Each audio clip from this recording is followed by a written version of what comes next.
We start at 7 with a live look over Colorado. The thick fog is the story of the morning today. Our cameras at Horsetooth and Denver show the view inside of all that fog.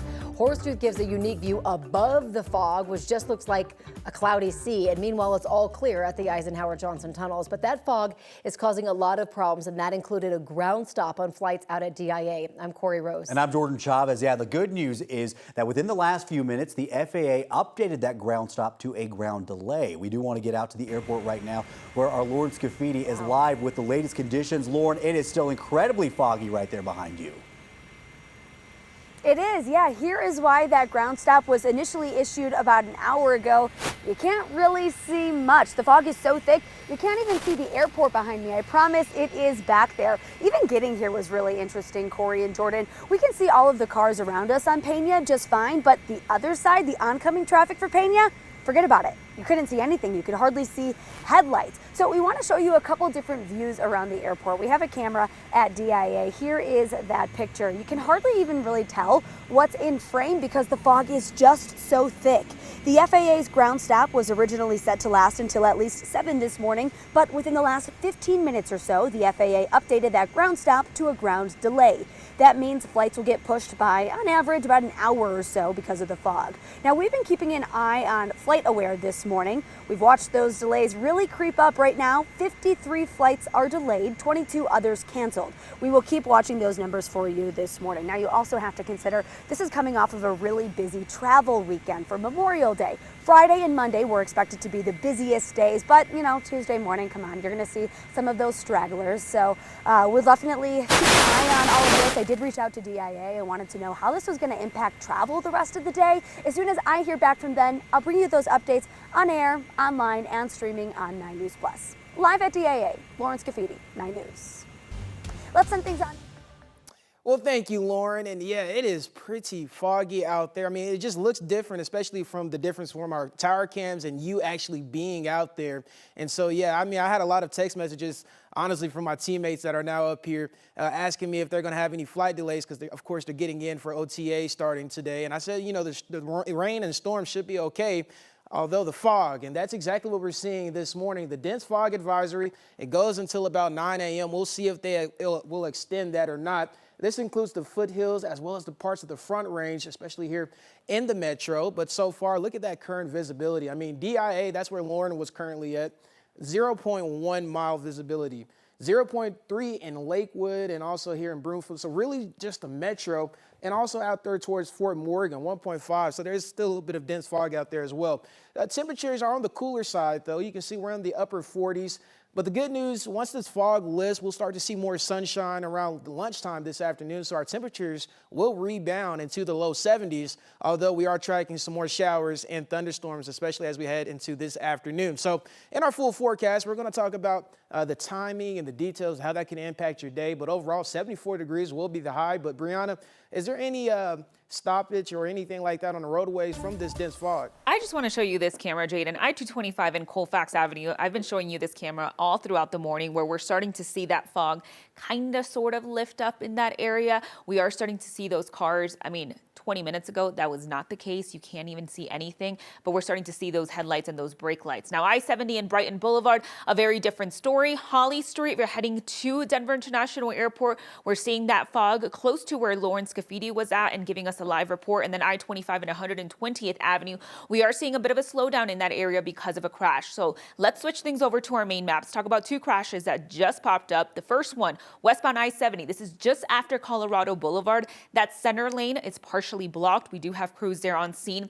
And then southbound I-25 at 120th Avenue, we're also seeing a bit of a slowdown. I just showed you from that CDOT camera, and that's because of a crash that we're tracking at the moment. Now, we're also seeing some heavy northbound delays along I-225 heading up to I-70, and you can see we're seeing bumper-to-bumper traffic up and down I-70 as well for those heading westbound this morning. So give yourself plenty of extra time. Right now, you're looking at a 14-minute drive, slowing down to 46 miles per hour.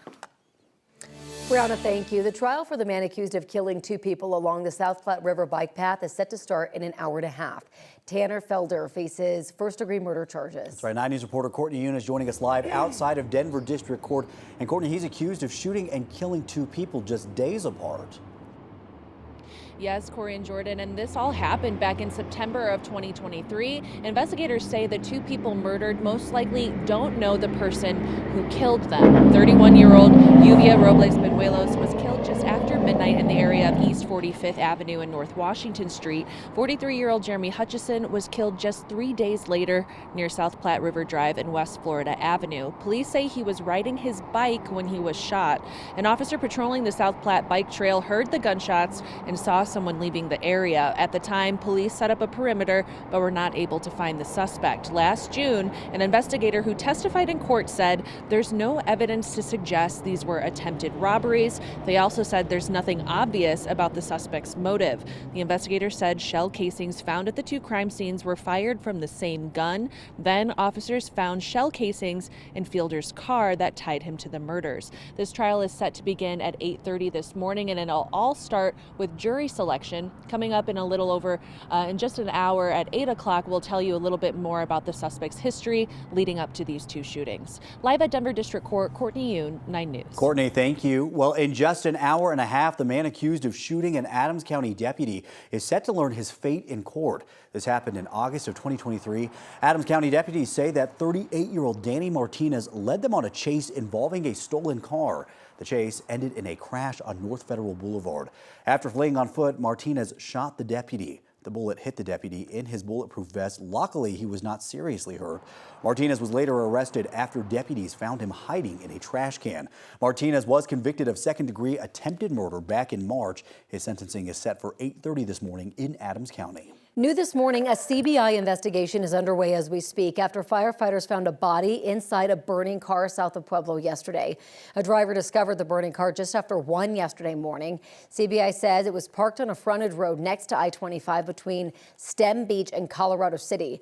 Pueblo Fire Department responded to put out the flames, and once they did, firefighters discovered a body inside the car. The Pueblo County coroner has not identified the body or how the person died as of this morning. New this morning, Colorado Parks and Wildlife is warning residents to be on the lookout for coyotes. This comes after two separate attacks on dogs near local parks in Colorado Springs.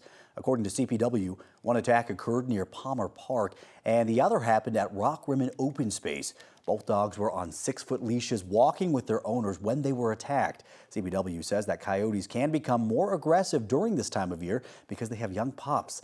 The agency advises dog owners keep their pets leashed on walks and keep them inside at night. And if you spot a coyote, give it plenty of space. And if they display signs of aggression, such as raised hackles, bared teeth, or growling, do not run or turn your back to it. Be as big, as loud as possible, shout, wave your arms, clap, and throw objects at the animal. If it does not leave, CPW advises facing the coyote and slowly backing away. Coyotes that are seen exhibiting aggressive behavior toward humans should be reported to CPW. Memorial Day weekend is the unofficial kickoff to the summer, and it's when a lot of people start to head out on the water, especially at our state parks. But it can be a dangerous time as well. Now, with one drowning already recorded at the Sailboard Beach this year, Colorado Parks and Wildlife is unveiling 2 new life jacket loaner stations at Lake Pueblo with the aim of providing another layer of safety for visitors. The 2 new life jacket loaner stations are at South Fishing Road and Sailboard Road, respectively, and they're already getting use and saving lives. According to the U.S. Coast Guard, 75 to 85% of people that die on water were not wearing a life jacket. And the people that were wearing a life jacket have a significantly greater chance of surviving if they go into the water. If you're heading down to Lake Pueblo this summer and don't have a life jacket, all you need to do is go to the stands, pick up a life jacket, and wear it properly on the water. Once you're done, it's as simple as dropping it back off at one of the stations.